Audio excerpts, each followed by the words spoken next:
நேற்று சிந்தார்பேட்டை போகலான்னு பிளான் பண்ணி தூங்கிட்டேன். அப்புறம் இங்கே பக்கத்துலேயே ஒருத்தவங்க மீன் விற்றுன்னு வந்தாங்க. அங்கே போய் வாங்கினேன்.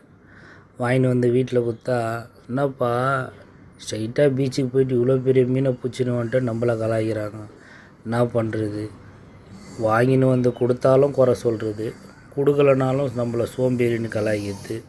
சரி பரவாயில்ல, என்ன பண்ணுறது, எல்லாருமே சாப்பிட்ணுமேன்னு சொல்லிட்டு வாங்கின்னு வந்து கொடுத்துட்டேன்.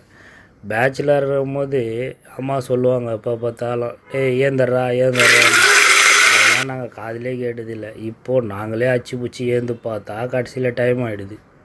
என்ன பண்ணுறது? சரி பரவாயில்ல அப்படின்னு சொல்லி வாங்கின்னு வந்து கொடுத்தா அதில் 1008 குறை.